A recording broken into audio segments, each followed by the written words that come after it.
Students, how you all. Welcome to SK English classes test analysis series. और आज हम बात करने वाले हैं हमारे एलडीसी के टेस्ट की, जिसका नाम है एसके एसएससी एलडीसी 17 AJKN। तो स्टार्ट करते हैं डिस्कशन को।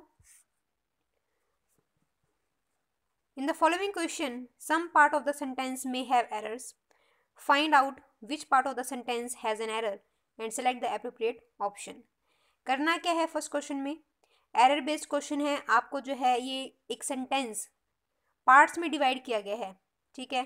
फर्स्ट, सेकंड, थर्ड, फोर्थ, यानी इसके 4 पार्ट किए गए हैं। और आपको ये चेक करना है कि कौन सा पार्ट है जिसमें ग्रामेटिकली एरर है, ठीक है, ग्रामर एरर है, आपको ये चेक करना है। तो those who are averse with hard work, क्या कहता है, दोज हु आर अवर्स, वो लोग जो कि एवर्स होते हैं। एवर्स का मतलब होता है जो अवॉइड करते हैं, जो चीज़ों से भागते हैं, ठीक है, जो चीज़ों से भागते हैं, जो अवॉइड करते हैं, ठीक है। किसको? विद हार्ड वर्क को अवॉइड करते हैं। तो अवर्स विद नहीं आएगा, अवर्स टू हार्ड वर्क आएगा, ठीक है। अवर्स के साथ हम जो प्रेपोजिशन लगाते हैं वो टू लगाते हैं। तो those who are averse to hard work, वो लोग जो कि हार्ड वर्क से अवर्स करते हैं, will seldom succeed in life, वो बहुत ही रेयर चांस है कि वो क्या होते हैं, सक्सीड होते हैं अपनी लाइफ में। सेल्डम का मतलब होता है कभी कभार, ठीक है। तो बहुत ही रेयर चांस है कि वो अपनी लाइफ में सक्सीड करेंगे, अपने सक्सेसफुल होंगे, अगर वो क्या करते हैं, हार्डवर्क से जो है जी चुराते हैं, ठीक है। तो आंसर क्या रहेगा हमारा, ऑप्शन नंबर फर्स्ट रहेगा कि एवर्स के साथ विद नहीं आएगा, एवर्स टू आएगा, ठीक है। आंसर है ऑप्शन नंबर फर्स्ट। नेक्स्ट है improve the bracketed part of the sentence. You are what you have thought. करना ये है कि इसमें जो ब्रैकेटेड पार्ट है, जो बोल्ड करके दिया गया है, ये चेक करना है कि क्या ये ग्रामर के अकॉर्डिंग सही लगा है या नहीं, ठीक है। तो you are what you dash, अभी कहता है कि यू आर तुम होते हो, you are what you dash, जैसे कि आप सोचते हो। तो आप वही बनते हो, जैसा हमने सुना भी है कि आप जैसा सोचोगे वैसा बनोगे, है ना। तो वही चीज़ जो है इसमें बताई गई है। अब ये चीज़ क्या है, ये एक यूनिवर्सल ट्रूथ है, ठीक है। यूनिवर्सल ट्रूथ कह सकते हैं या हम कह सकते हैं कि फैक्ट है कि हम जैसा सोचते हैं वैसा ही हम बनते हैं। तो यही बात इसमें बताई गई है, you are what you dash. तो यूनिवर्सल ट्रूथ है या कोई फैक्ट है, तो उसके अंदर हम सिंपल प्रेजेंट टेंस का यूज़ करते हैं, हैव का या किसी पास्ट टेंस का या फ्यूचर का यूज़ नहीं करेंगे। हम क्या करेंगे, you are what you think, ठीक है। तो ऑप्शन नंबर फर्स्ट का जो है इसका करेक्ट आंसर रहेगा। नेक्स्ट है select the word with the correct spelling. आपको जो है करेक्ट स्पेलिंग बतानी है। इट मीन्स इन 4 स्पेलिंग में से जो है एक स्पेलिंग करेक्ट है, बाकी 3 गलत है, ठीक है। तो वो आपको जो करेक्ट स्पेलिंग है वो फाइंड आउट करनी है। फर्स्ट है हैंडकफ। हैंडकफ का मतलब होता है हथकड़ी। हैंडकफ में जो ये CUF लगा है, CUFF का यूज़ होता है, तो यहाँ पे HAND CUFF का यूज़ होगा, तो इट मीन्स ये स्पेलिंग हमारी गलत है। सेकेंड है फ्रिक्शन। फ्रिक्शन में जो ये के दिया गया है उसकी जगह क्या यूज़ होगा, सी यूज़ होगा, तो यहाँ पे फ्रिक्शन की स्पेलिंग भी गलत है। फिर है स्टीरलिंग। स्टीरलिंग में जो है STERLING, स्टीरलिंग बिल्कुल करेक्ट स्पेलिंग दी गई है, ठीक है। और फोर्थ देखते हैं एम्यूलेटर। EMULATOR आना चाहिए, ठीक है, TE नहीं TO आना चाहिए। तो हमारी जो गलती है वो किस में है, फर्स्ट में है, सेकंड में है और फोर्थ में है। तो सही कौन सा है, स्टीरलिंग। तो ऑप्शन नंबर 3 जो है हमारा करेक्ट आंसर रहेगा, ठीक है। स्टीरलिंग का मैं आपको यहाँ पे मीनिंग भी बता देती हूँ। स्टीरलिंग जो है, एक तो ब्रिटेन की जो करेंसी है उसको भी स्टीरलिंग बोला जाता है, जिसकी एक यूनिट को पाउंड बोला जाता है, ठीक है। और स्टीरलिंग का मतलब जो होता है वो बहुत अच्छा भी होता है, ठीक है। स्टीरलिंग एक्टिविटी, स्टीरलिंग वर्क, ठीक है। स्टीरलिंग का मतलब जो है बहुत अच्छी चीज़ में अगर बताना चाहें कि बहुत बढ़िया, बहुत उम्दा, तो उसके लिए भी जो है स्टीरलिंग वर्ड जो है यूज़ होता है। एम्यूलेटर जो है बेसिकली एक सॉफ्टवेयर है, ठीक है। तो जो चीज़ों को मूव करवाने के काम आता है, ठीक है, उसको बोलते हैं एम्यूलेटर। तो यहाँ पे जो है हमारी करेक्ट स्पेलिंग जो है वो क्या रहेगी, स्टीरलिंग रहेगी, ठीक है। और हमारा आंसर भी क्या रहेगा, ऑप्शन नंबर 3 रहेगा। नेक्स्ट है select the synonym of chalk. Chowk word जो है आपने कई बार सुना होगा, चौक हो जाती हैं चीज़ें, मतलब कि कोई जब रुकावट आ जाती है, ठीक है। जैसे गला चौक हो गया, गला चौक हो गया मतलब गले में जो है रुकावट आ गई है कोई, ठीक है। इसी तरह से कोई सीवर चौक हो जाते हैं, तो चौक हो जाता है मतलब उसमें रुकावट आ जाती है। पाइप चौक हो जाते हैं। चौक का मतलब है कोई चीज़ में रुकावट आ जाना जिससे जो है वो चीज़ आगे मूव नहीं कर पा रही है, ठीक है। तो इसका जो सिनोनिम है वो क्या रहेगा, स्टीफल, ठीक है। इसका सिनोनिम रहेगा स्टीफल। ऑप्शन नंबर 2 है आइड, जिसका मतलब होता है मदद। कार्बन, ब्रीथ, ब्रीथ का मतलब आपको पता ही है। तो यहाँ पे जो ऑप्शन रहेगा, इसका जो आंसर रहेगा, सिनोनिम रहेगा चौक का, वो क्या रहेगा, ऑप्शन नंबर फर्स्ट, ठीक है। नेक्स्ट है rearrange the parts of the sentence in correct order. तो आपको करना ये है कि पी क्यू आर, ये जो 3 लाइनें दी गई हैं आपको, सेंटेंस दिए गए हैं, ये दिए गए हैं जम्बल्ड मैनर में। तो जम्बल्ड दिए गए हैं, इट मीन्स ये हॉच पॉच हैं, आगे पीछे करके दिए गए हैं। इनको आपको एक सही सीक्वेंस में लगाना है और जिसकी फर्स्ट लाइन जो रहेगी, स्टार्टिंग जो रहेगा, वो अनइलेक्टेड गवर्नर से रहेगा, ठीक है। तो कहते हैं कि अनइलेक्टेड गवर्नर्स, अनइलेक्टेड गवर्नर्स। इसके बाद अब देखते हैं क्या आएगा। रिलेटिंग टू स्टेट एडमिनिस्ट्रेशन हो सकता है, वर नेवर एनविसेज्ड हो सकता है, एज विल्डिंग सिग्निफिकेंट पावर्स हो सकता है। तो देखो अनइलेक्टेड गवर्नर्स, उसके बाद हमें कहीं क्या चाहिए, एक वर्ब चाहिए, ठीक है। अनइलेक्टेड गवर्नर्स के बारे में बात चल रही है, सब्जेक्ट हो गया। सब्जेक्ट के बाद हमारी फॉर्मेशन क्या रहती है, subject plus verb plus object रहती है। तो इसके बाद एक वर्ब चाहिए, ठीक है। तो यहाँ पे वर्ब क्या काम कर सकती है, कौन सा काम कर सकती है, मीन्स रिलेटिंग कर सकता है क्या, विदाउट हेल्पिंग वर्ब नहीं कर सकता, एज नहीं कर सकता, वर्क कर सकता है। तो एक बार हम जो है क्यू को रख के चेक करते हैं कि क्या हमारा सही है या नहीं, ठीक है। तो क्यू जो है, क्यू से स्टार्टिंग देखते हैं कहाँ है, ऑप्शन नंबर 4 में। तो एक बार इसी को चेक करेंगे। Unelected governors were never envisaged, unelected governors जो होते हैं वो वर नेवर एनविसेज्ड, वो एनविसेज नहीं करते हैं। क्या एनविसेज नहीं करते, एनविसेज का मतलब होता है सोचना, ठीक है, टू थिंक। तो सोचते नहीं हैं। क्या करते हुए, क्या करते हुए देखते हैं आगे, एज विल्डिंग सिग्निफिकेंट पावर्स, क्या करते हुए, विल्डिंग करते हुए। विल्डिंग मतलब होता है यूज, विल्ड का मतलब होता है यूज करना। तो यूज करते हुए किस चीज को, सिग्निफिकेंट पावर को, इंपॉर्टेंट पावर्स को। और वो पावर्स किसके रिलेटेड है, relating to state administration.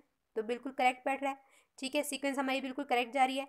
Unelected governors were never envisaged as wielding significant powers relating to state administration, ठीक है। तो आंसर भी क्या रहेगा हमारा, ऑप्शन नंबर 4 हमारा करेक्ट आंसर रहेगा।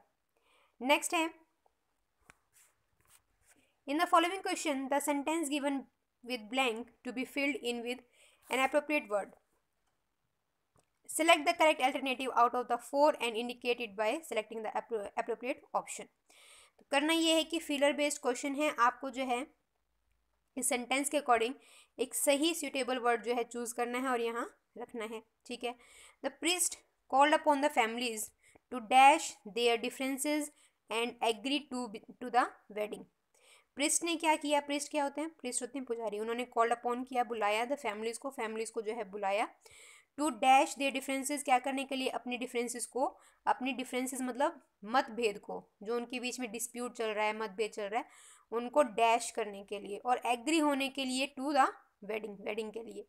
तो देखो अब डिफरेंसेस को क्या किया जाता है, सिंक, सिंक जो है, सिंक मतलब डूबना। इमर्स का मतलब भी जो है किसी चीज़ को जब डुबाते हैं पानी में तो उसको बोलते हैं इमर्स, ठीक है। तो डिफरेंसेस को सिंक या इमर्स तो नहीं करेंगे। डिफरेंसेस को कम करना, लोअर करना, या डिफरेंसेस को एबोलिश करना। देखो एबोलिश का मतलब होता है पूरी तरीके से ख़त्म कर देना, ठीक है। एबोलिश कर देना मतलब पूरी तरीके से ख़त्म कर देना। जब कोई बुराई होती है, समाज की कुरीतियाँ होती हैं, उसके लिए भी जो है हम एबोलिश वर्ड का यूज़ करते हैं। यहाँ डिफरेंसेस के लिए भी जो है हम एबोलिश वर्ड का यूज़ करेंगे। लोअर और एबोलिश में से जो बेटर आंसर है वो क्या है, एबोलिश है। तो आंसर क्या रहेगा, to abolish their differences. Option number 2 is the right answer, ठीक है। नेक्स्ट है, in the following question a sentence has been given in active passive voice out of 4 alternatives suggested, select the one which best expresses the same sentence in passive active voice. करना ये है आपको कि इसमें अगर ये sentence active में है तो उसको पैसिव में बनाना है, और पैसिव में है तो उसको एक्टिव में बनाना है, ठीक है। तो फर्स्ट ऑफ ऑल हमें ये देखना है कि क्या ये सेंटेंस एक्टिव में है या ये पैसिव में है। Abhinav Bindra won the gold medal at the 2008 Beijing Olympics games. Abhinav Bindra ने जो है वॉन द गोल्ड मेडल, उन्होंने गोल्ड मेडल जीता at the 2008 Beijing Olympic games. कब जीता था? 2008 के बीजिंग ओलंपिक गेम्स में उन्होंने गोल्ड मेडल जीता था। ठीक है, तो करने वाला कौन? डूअर इसमें कौन है? अभिनव बिंद्रा। ठीक है, जीतने वाला कौन है? अभिनव बिंद्रा। जब हमारे पास डूअर अवेलेबल होता है, ठीक है, तो वहाँ पे एक्टिव फॉर्मेशन होती है। ठीक है, एक्टिव फॉर्मेशन होती है, तो ऐसे में हमें ये पता चला कि यहाँ पे एक्टिव फॉर्मेशन है। अब इसको चेंज करना है किस में? पैसिव में। और करते क्या है हम? एक्टिव से जब हम पैसिव में चेंज करते हैं तो सब्जेक्ट को जो है ऑब्जेक्ट बनाते हैं, और ऑब्जेक्ट जो होता है उसको सब्जेक्ट बनाते हैं। तो क्या जीता है उसने? गोल्ड मेडल जीता है। तो गोल्ड मेडल जो है हमारा ऑब्जेक्ट है, जिसको हम क्या बनाने वाले हैं? सब्जेक्ट बनाने वाले हैं। ठीक है, पैसिव में हम क्या बना देंगे? इसको सब्जेक्ट बना देंगे। ठीक है, तो द गोल्ड मेडल से जो है सेंटेंस की स्टार्टिंग होनी चाहिए। ठीक है, गोल्ड मेडल से सेंटेंस की स्टार्टिंग देखते हैं कहाँ है? ऑप्शन नंबर फर्स्ट में है, 2 में नहीं है, 3 में नहीं है, और 4th में भी नहीं है। ठीक है, और एक काम और हो सकता है कि इसमें देखो गोल्ड मेडल जीता at the 2008 Beijing Olympic games, ये जो दूसरा ऑब्जेक्ट है हमारा, हो सकता है इससे भी स्टार्टिंग हो, तो वो हम चेक कर लेते हैं। ऑप्शन नंबर फर्स्ट की अगर हम बात करें तो गोल्ड मेडल से स्टार्टिंग है, गोल्ड मेडल वॉज वॉन। अब देखो यहाँ पे जो है एक्टिव में वर्ब की सेकंड फॉर्म दे रखी है। जब हमें एक्टिव में वर्ब की सेकंड फॉर्म दी होती है तो हम पैसिव में जो है दो ही हेल्पिंग वर्ब का यूज़ कर सकते हैं, या तो वॉज का या वर का। तो गोल्ड मेडल के अकॉर्डिंग हम वर का तो यूज़ नहीं करेंगे, वॉज का यूज़ करेंगे, क्योंकि गोल्ड मेडल जो है सिंगुलर है। तो गोल्ड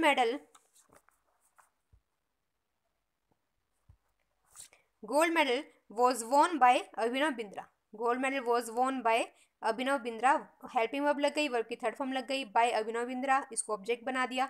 बाकी जो हैज इट इज है eight the 2008 Beijing Olympic games, तो यहाँ पे बिल्कुल करेक्ट है। ठीक है, ये फॉर्मेशन बिल्कुल करेक्ट बनाई गई है पैसिव की। आगे देखते हैं, इन 2008 at the Beijing Olympic games Abhinav Bindra had von the gold medal. तो इसमें हमने क्या किया? इसमें हमने जो है पैसिव बनाया ही नहीं, सब्जेक्ट को जो है एज इट इज, जो इसका सब्जेक्ट था एक्टिव में, वही जो है पैसिव में सब्जेक्ट रखा, तो ये भी नहीं होगा हमारा आंसर। ठीक है, eight the 2008 Beijing Olympic games Abhinav Bindra won the gold medal, फिर इसमें वही किया, अभिनव बिंद्रा जो कि एक्टिव में सब्जेक्ट था वही हमने पैसिव में सब्जेक्ट रखा है, तो इसको भी नहीं लेंगे। ठीक है, आगे है अभिनव बिंद्रा मस्ट हैव, फिर से वही काम किया गया है। हमें अभिनव बिंद्रा से स्टार्टिंग नहीं करनी है, क्योंकि अभिनव बिंद्रा जो है उसको हमने ऑब्जेक्ट बनाना है, ना कि सब्जेक्ट रखना है ना। तो यहाँ पे ऑप्शन नंबर 4 भी आंसर नहीं रहेगा, आंसर क्या रहेगा? Option number first. ठीक है, ऑप्शन नंबर फर्स्ट जो है हमारा आंसर रहेगा। Gold medal was won by Abhinav Bindra eight the 2008 Beijing Olympic games. ठीक है, नेक्स्ट है,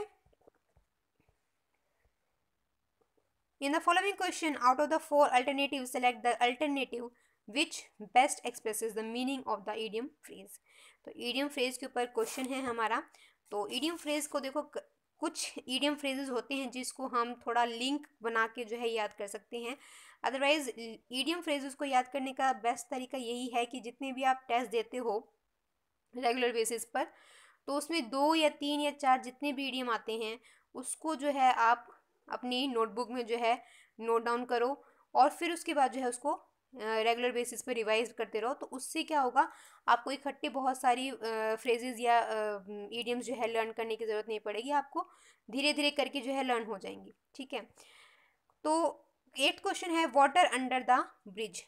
वाटर अंडर द ब्रिज का मीनिंग क्या होता है? Water under the bridge, bridge के नीचे जो है पानी है।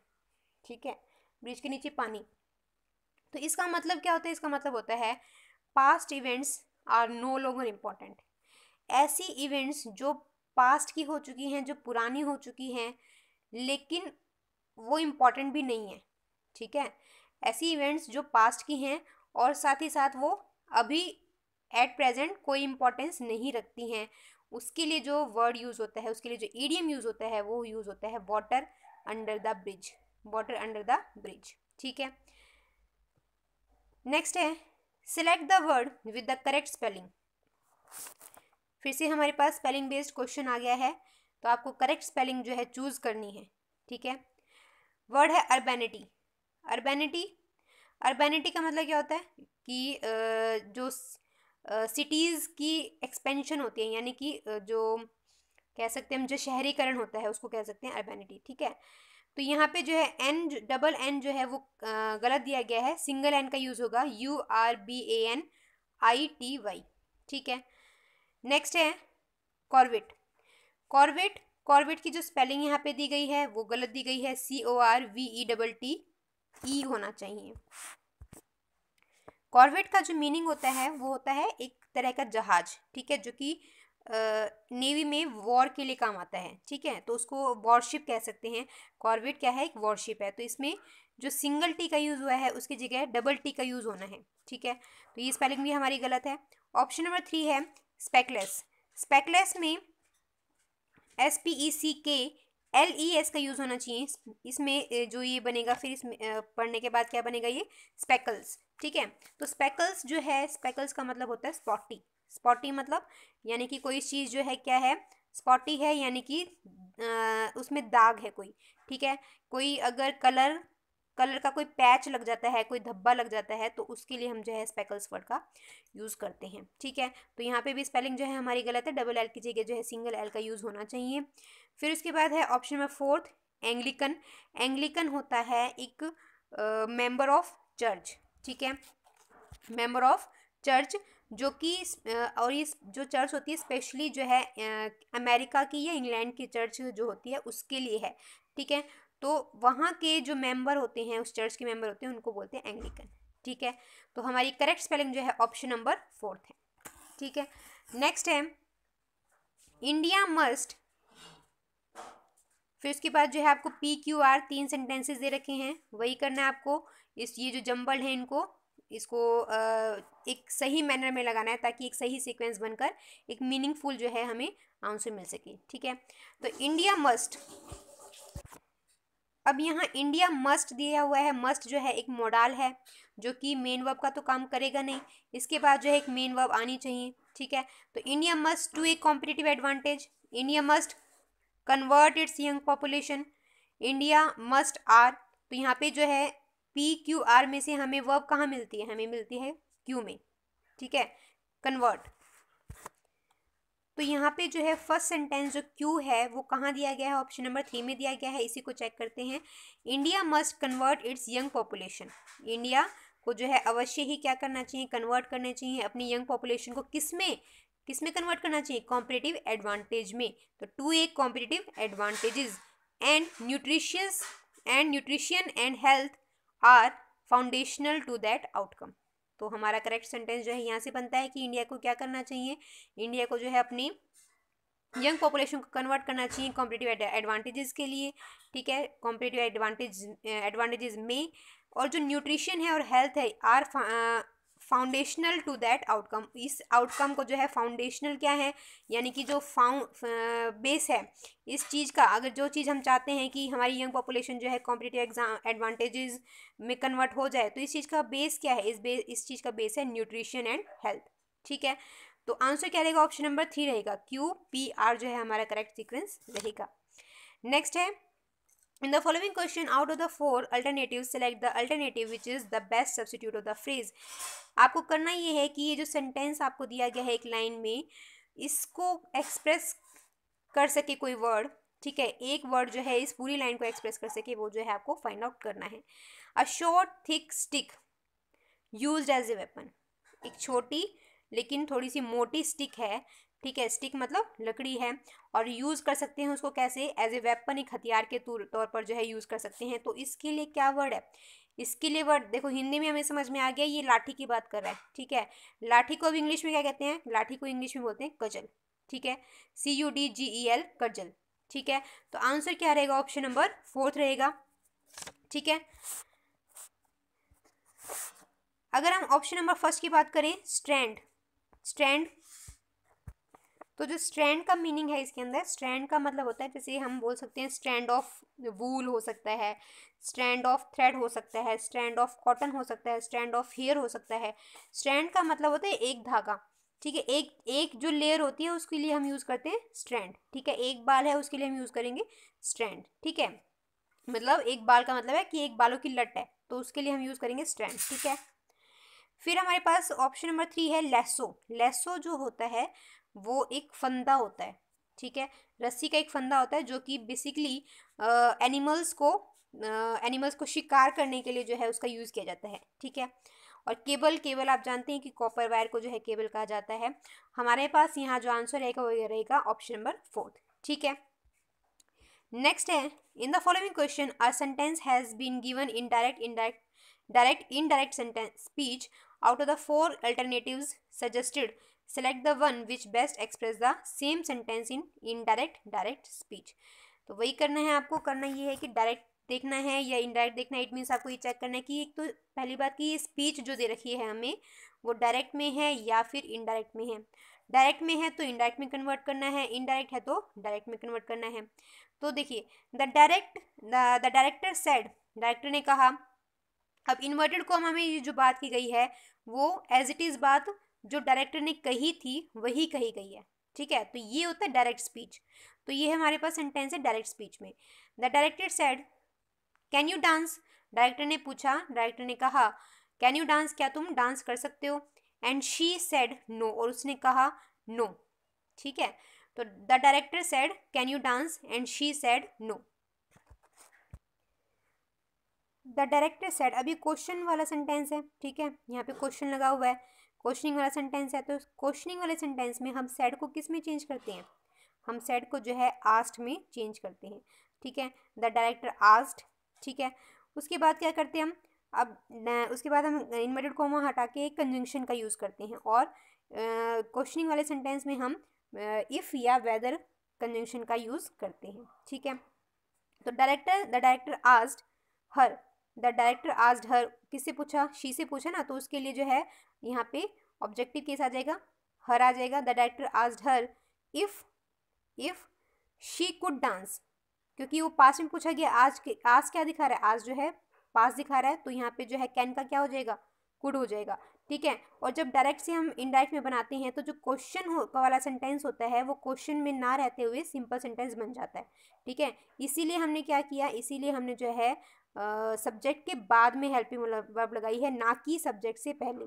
तो ठीक है, the director asked her if she could dance, ठीक है। एंड शी सेड, और उसने कहा एंड शी सेड दैट, उसके बाद दोबारा से इन्वर्टेड कॉमा है तो इसलिए हमने दोबारा से दैट लगाया, ठीक है। And she said that she could not, no के लिए हमने क्या लगाया, शी कुड नॉट, ठीक है। तो आंसर क्या रहेगा हमारा, ऑप्शन नंबर फर्स्ट रहेगा, ठीक है। नेक्स्ट है, in the following question some part of the sentence may have error, find out which part of the sentence has an error and select the appropriate option if a sentence is free from error, select no error. तो क्या कह रहा है कि इसमें जो है आपको एरर फाइंड आउट करना है, अगर इसमें कोई एरर नहीं है तो नो एरर को जो है आपको मार्क करना है, ठीक है। India is in no way inferior than China in any aspect whatsoever, कहता है कि इंडिया जो है किसी भी तरीके से चाइना से जो है इंफीरियर नहीं है। इंफीरियर का मतलब होता है कम नहीं है, चीप नहीं है, छोटा नहीं है, ठीक है। तो इंफीरियर के साथ जो हम प्रेपोजिशन यूज़ करते हैं वो देन नहीं करते, हम वो टू करते हैं, ठीक है। तो India is in no way inferior to China, ठीक है। इंफीरियर के साथ जो प्रेपोजिशन लगेगी वो देन नहीं लगेगी, वो क्या लगेगी, टू लगेगी, ठीक है। तो यहाँ पे जो है हमारा एरर किस में है, पार्ट टू में है, देन हटा के हम टू का यूज़ करेंगे, ठीक है। जैसे जूनियर टू होता है, सुपीरियर टू होता है, सीनियर टू होता है, इसी तरीके से इंफीरियर टू होता है, ठीक है। तो आंसर क्या रहेगा, ऑप्शन नंबर 2। उसके बाद है 14th question, select the synonym of endangered. Endangered का मतलब होता है, देखो EN मतलब ये जो EN है इसका मतलब होता है किसी चीज़ में फिल्ड होना, भरे होना, ठीक है।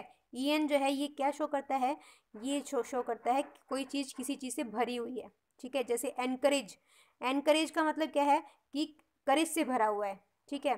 तो यहाँ पे एंडेंजर्ड किस चीज़ से भरा हुआ है, डेंजर से भरा हुआ है।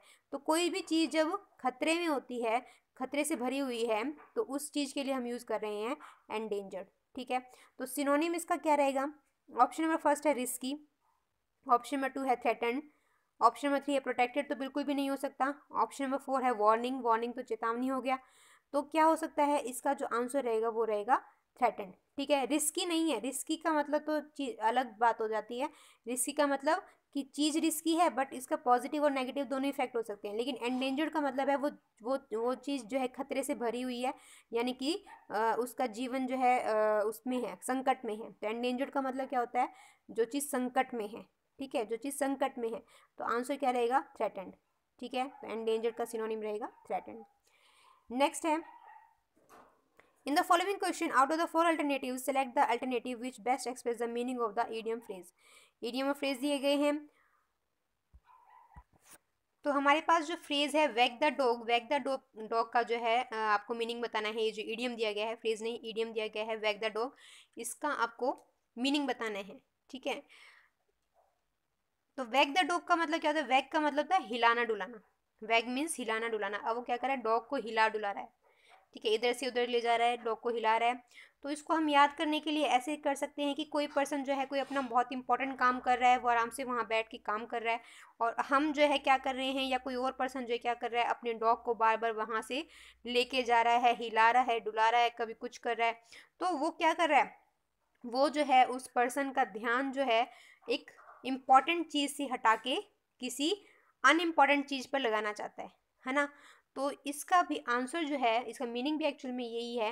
वैग द डॉग का मतलब होता है to divert attention from something of greater importance to something of lesser importance, यानी कि ऑप्शन नंबर फर्स्ट, ठीक है।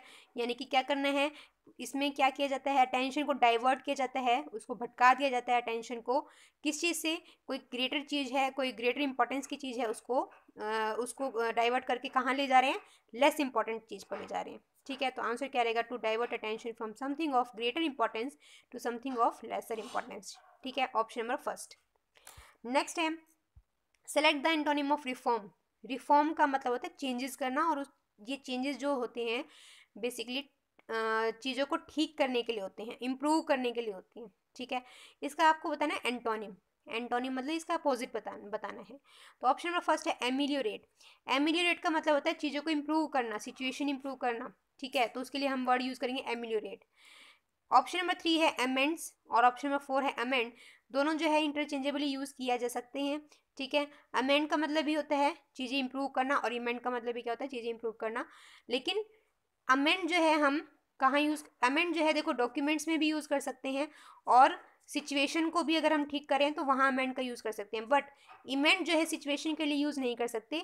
अगर हम डॉक्यूमेंट्स में या किसी टेक्स्ट में किसी लिखावट में चेंज कर रहे हैं तो उसके लिए हम इमेंड का यूज़ करेंगे, ठीक है। फिर सिचुएशन के लिए हम इमेंड का यूज़ नहीं कर सकते, यानी कि ई वाले को हम सिचुएशन में यूज़ नहीं कर सकते, जबकि ए वाले को हम सिचुएशन में भी यूज़ कर सकते हैं, और किस में यूज़ कर सकते हैं, और टेक्स्ट में भी कर सकते हैं, यानी कि लिखित कोई चीज़ है उसको ठीक कर रहे हैं तो उसमें भी कर सकते हैं, ठीक है। ऑप्शन नंबर 2 है वर्सन। वर्सन करना मतलब बद से बदतर बना देना, ठीक है, बद से बदतर बना देना। तो रिफॉर्म जो है उसमें क्या कर रहे हैं, चीज़ों को ठीक कर रहे हैं, अच्छा कर रहे हैं। इसका एंटोनिम बताना है तो आंसर क्या रहेगा, ऑप्शन नंबर 2 वर्सन, ठीक है, ऑप्शन नंबर 2 वर्सन, ठीक है। नेक्स्ट है improve the bracketed part of the sentence, contrast this work of art to that। तो कंट्रास्ट के साथ जो preposition लगती है वो टू लगती है, तो यहाँ पे हमें क्या लगाना है, टू को हटा के विद लगाना है। आंसर क्या रहेगा, option number 2, contrast this work of art with that, ठीक है। आंसर है option number 2। Next in the following question the sentence given with blank to be filled in with an appropriate word, select the correct alternative out of the 4 and indicate it by selecting the appropriate option. करना ये है कि आपको fillers ये based question दिया गया है, इसमें जो है सही फिलर को चूज करके आपको फिट करना है, ठीक है। It became imperative at this juncture to start a dash between the two warring factions.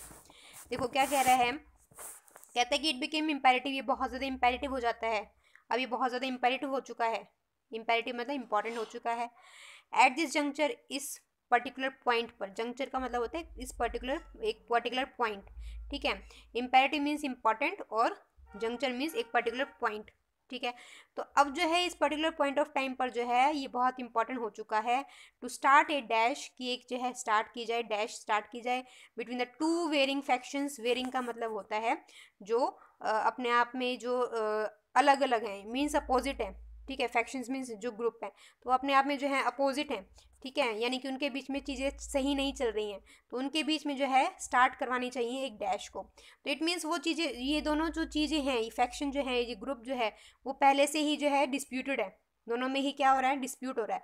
तो डिबेट जो है, डिबेट में भी हम क्या करते हैं, डिबेट में भी जो है हम दोनों को अपोज करते हैं, ठीक है। अगर दो लोग हैं, वो अगर डिबेट करें, इट मीन्स वो एक दूसरे को अपोज कर रहे हैं, बट ये तो ऑलरेडी अपोज हैं, तो यहाँ पे हम डिबेट का यूज़ नहीं करेंगे, ठीक है। दोबारा से उनको लड़वाना नहीं है, दोबारा से उनके बीच में डिबेट नहीं करवानी, तो इसीलिए ऑप्शन नंबर फर्स्ट जो है यूज़ नहीं होगा, ठीक है। डायलॉग का मतलब होता है बातचीत करना, टॉक का मतलब ये होता है बात करना, और चैट का मतलब ये होता है बात करना। बट हमें यहाँ करना क्या होता है, यहाँ पे बेस्ट सुटेबल वर्ड जो है चूज़ करके जो है हमें लगाना होता है, तो यहाँ पे हम डायलॉग वर्ड का यूज़ करेंगे, जिसका एग्जैक्ट सही मीनिंग जो होता है वो होता है बातचीत करना, ठीक है। टॉक और चैट जो है हम फॉर्मल वे में यूज़ नहीं करते, इनफॉर्मली यूज़ करते हैं, जनरली हम यूज़ कर लेते हैं। बट अगर हम यहाँ पे बात करें डायलॉग की, तो आप देखोगे कि जब दो देश होते हैं, जब वो आपस में बातचीत करते हैं अपने संबंधों को सुधारने के लिए, तो वहाँ पे भी जो है डायलॉग वर्ड का ही यूज़ किया जाता है। तो डायलॉग वर्ड जो है वो बहुत बेटर वर्ड है, ठीक है, टॉक और चैट से। तो आंसर क्या रहेगा, ऑप्शन नंबर 2 रहेगा डायलॉग, ठीक है। नेक्स्ट है select the antonym of liberty. Liberty का एंटोनिम बताना है, लिबर्टी का मतलब क्या होता है, फ्रीडम, ठीक है। तो इसका एंटोनिम यानी कि अपोजिट बताना है।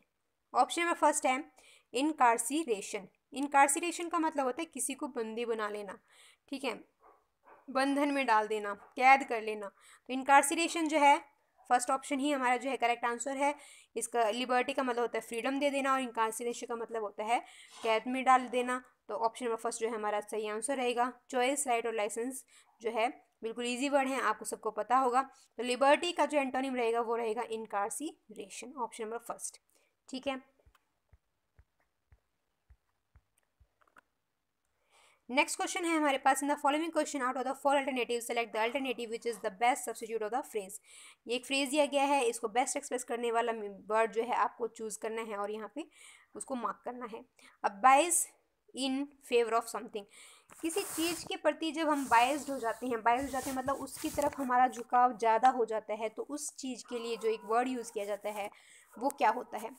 देखो फर्स्ट है, ऑप्शन नंबर फर्स्ट में दिया गया एडिक्शन। एडिक्शन का मतलब तो होता है लत हो जाना, कि किसी चीज़ के आदी हो जाना, लत हो जाना, ठीक है।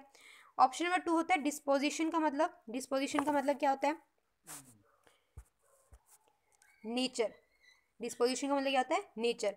बिहेवियर जो होता है आपका, बिहेव आप जैसे करते हो उस चीज़ को बोलते हैं डिस्पोजिशन, यानी कि उस बंदे की प्रवृत्ति जो है, हिंदी में जिसको बोलते हैं प्रवृत्ति, उसको बोलते हैं डिस्पोजिशन, ठीक है। प्रेडिलिक्शन, प्रेडिलिक्शन का मतलब होता है किसी काम के प्रति जब हमारा फॉन्डनेस जो होती है, फॉन्डनेस मतलब हमारा जो चाव होता है किसी काम को लेकर, जो हमारा अट्रैक्शन होता है किसी चीज़ को लेकर, तो उस चीज़ के लिए जो है हम वर्ड यूज़ करते हैं प्रेडिलिक्शन, ठीक है। प्रेडिलिक्शन वर्ड जो हम किसके लिए यूज़ करते हैं, जब हमारा किसी चीज़ के प्रति या किसी काम के प्रति जब अट्रैक्शन होता है, हमारा झुकाव उसकी तरफ होता है तो उसके लिए हम वर्ड यूज़ करते हैं प्रेडिलिक्शन, ठीक है। इम्पल्स, ऑप्शन नंबर 4 जो है इम्पल्स। इम्पल्स का मतलब होता है सडनली क्या हुआ कि एक अचानक से जब कोई फोर्स आता है, फोर्स मतलब एक एनर्जी का बहाव आता है, ठीक है, तो उस चीज़ को जो है इम्पल्स कहा जाता है। जैसे कि हम अगर एकदम से कोई काम करते हुए हम बहुत आवेग में आ जाते हैं, कई बार उसको करने की जल्दबाजी करने की कोशिश करते हैं, तो उसको भी हम जो है इम्पल्स कह सकते हैं, ठीक है। तो और या फिर हो सकता है कि किसी को एकदम से गुस्सा आ गया, तो उस चीज़ को भी हम जो है इम्पल्स कह सकते हैं, आवेग में आ जाना। या अपनी भावनाओं को व्यक्त करते हुए भी जो है हम क्या हो जाते हैं, कई बार बहुत ज़्यादा ओवर रिएक्ट करने लग जाते हैं, तो उस चीज़ को भी हम कह सकते हैं इम्पल्स हो गए हैं, ठीक है। तो यहाँ पे जो आंसर रहेगा वो रहेगा प्रेडिलिक्शन, ठीक है। किसी काम के प्रति, किसी भी चीज़ के प्रति जो है, जो हमारा पर्टिकुलर अट्रैक्शन हो जाता है, हम उसके प्रति झुकाव जो हमारा हो जाता है, उस चीज़ को बोलते हैं प्रेडिलिक्शन। तो ऑप्शन नंबर 3 जो है वो हमारा करेक्ट आंसर रहेगा, ठीक है। तो चलिए आगे बात करते हैं हमारे 21 to 25 क्वेश्चंस की। क्लोज टेस्ट बेस्ड क्वेश्चन है ये, और क्लोज टेस्ट को अटेम्प्ट करने से पहले हम क्या करेंगे, इसको एक बार इसको पूरा पढ़ेंगे, ठीक है, कि ये क्या कहना चाहता है, ये सेंस एनालाइज करेंगे। Most countries of West Asia have their own security and strategic construct. अभी कंस्ट्रक्ट ही है, कंस्ट्रक्शन नहीं है। कंस्ट्रक्ट का मतलब होता है कोई आइडिया या कोई थ्योरी, तो क्या कहता है कि बहुत सी कंट्रीज़ हैं, most countries of West Asia की बहुत सी कंट्री हैं, have their own security and strategic construct, जिनका अपना खुद का सिक्योरिटी और स्ट्रेटेजिक कंस्ट्रक्ट है, उनका खुद का सिक्योरिटी को लेकर या स्ट्रेटजी उनकी क्या होनी चाहिए, क्या रणनीति होनी चाहिए, उसको लेकर उनका खुद का आइडिया है, खुद की थ्योरी है।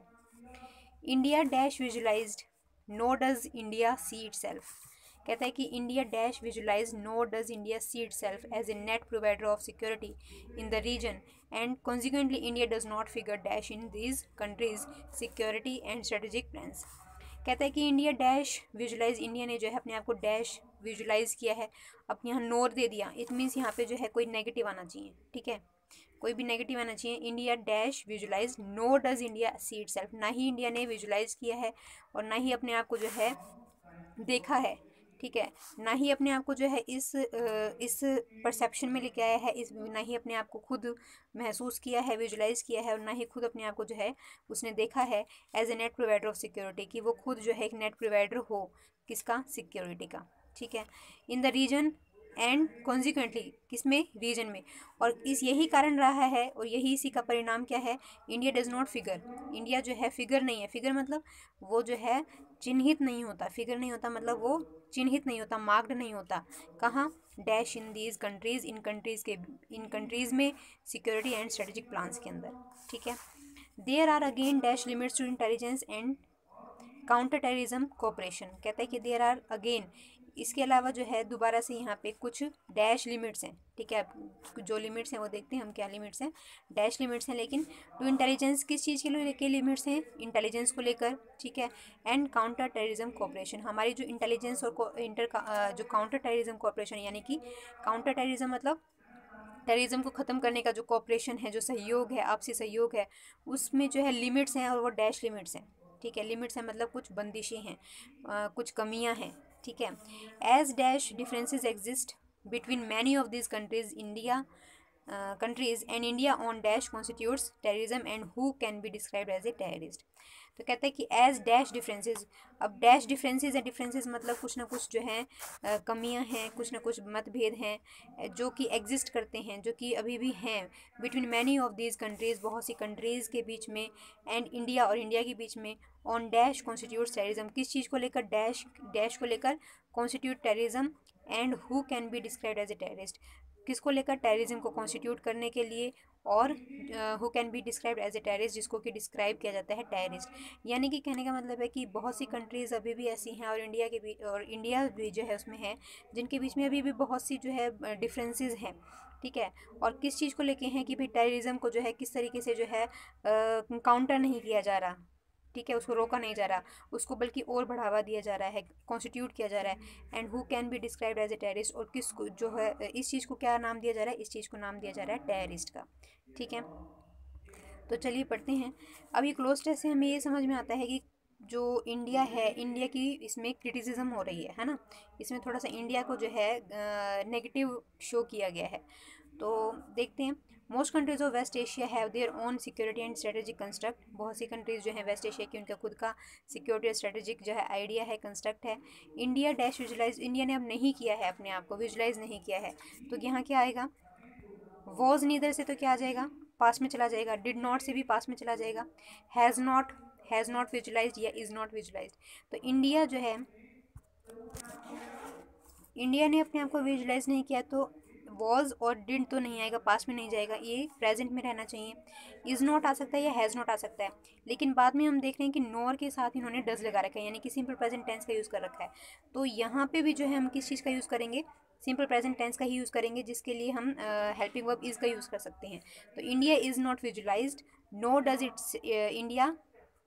Does India see itself, ठीक है, as a net provider of security in the region and consequently India does not figure dash, India जो है फिगर नहीं हो पाया है, मार्क नहीं हो पाया, स्पॉटेड नहीं हो पाया, मीन्स एक अपनी छाप नहीं छोड़ पाया है, डैश इन दीज कंट्रीज, इन कंट्रीज़ के बीच में, तो इन कंट्रीज़ के बीच में जो है अपनी फिगर कैसी नहीं बना पाया है, इक्विवोकली, इक्विवोकली का मतलब होता है डाउटफुली, वेगली का मतलब भी डाउटफुली होता है, और डाउटफुली जो है इसमें दे भी रखा है।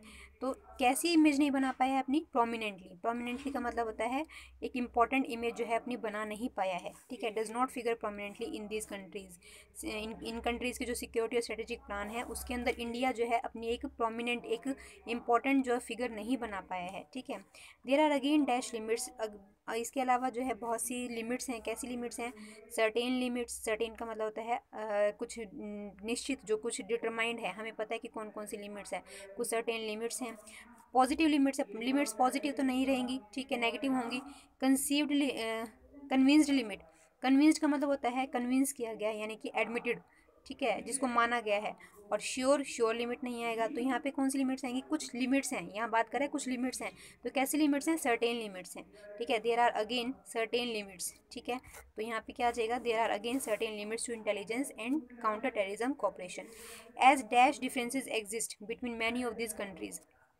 अब जो है कुछ डिफरेंसेस हैं जो कि एग्जिस्ट करते हैं कई कंट्रीज़ और इंडिया के बीच में। अब कैसे ये जो डिफरेंसेस हैं ये बता देते हैं, देख लेते हैं। There are certain limits as dash differences exist. कैसे डिफरेंसेस एग्जिस्ट करते हैं? Frivolous, trivial, serious, paltry. Trivial का मतलब होता है मामूली, ठीक है। ट्रिवियल का मतलब होता है मामूली, और पाल्ट्री का मतलब भी क्या होता है? मामूली, ठीक है। और इसके अलावा जो फ्रीवलस दे रखा है उसका मतलब भी क्या होता है? मामूली।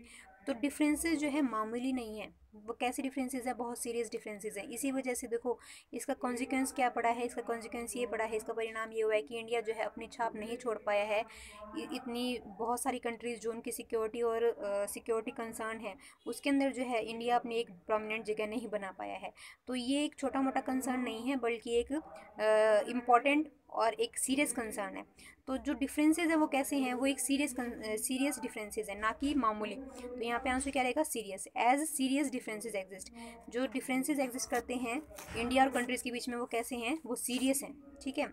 As serious differences exist between many of this countries and India on dash constitute, क्या करने के लिए? टेररिज्म कॉन्स्टिट्यूट के लिए, मतलब इस बेस पर जो है उनके बहुत से विवाद हैं, ठीक है। हो सकता है कि कंट्रीज़ जो है बोल रही हो कि इंडिया जो है उतना अच्छा काम नहीं कर पा रहा है काउंटर करने के लिए टेररिस्ट को, जबकि इंडिया कह रहा है हम कर रहे हैं। तो इस तरीके से जो है मतभेद चल रहे हैं, ठीक है। और ये मतभेद कैसे हैं? ये सीरियस डिफरेंसेस हैं, ठीक है। तो India on dash constitute terrorism and who can be described as a terrorist. तो India on who constitute terrorism, India on whom constitute terrorism, India on what not constitute terrorism, India on what constitute terrorism। तो इसमें क्या आएगा? अभी जो differences बताए गए हैं ये डिफरेंसेस के बारे में जो है हम हु का यूज़ नहीं कर सकते, होम का यूज़ नहीं कर सकते। हु जो है पर्सन के लिए यूज़ होगा, होम जो है एज ए ऑब्जेक्टिव केस होगा, तो यहाँ पे होम का भी कोई यूज़ नहीं है, ठीक है। तो अब वो बेस क्या है? वो बेस है व्हाट कॉन्स्टिट्यूट टेररिज्म, ठीक है। अब जो डिफरेंसेस हैं जो कंट्रीज़ के बीच में और इंडिया के बीच में हैं वो क्या है? व्हाट कॉन्स्टिट्यूट, जो कि कॉन्स्टिट्यूट करते हैं टेररिज्म को और जिसको नाम दिया गया टेररिस्ट का, ठीक है।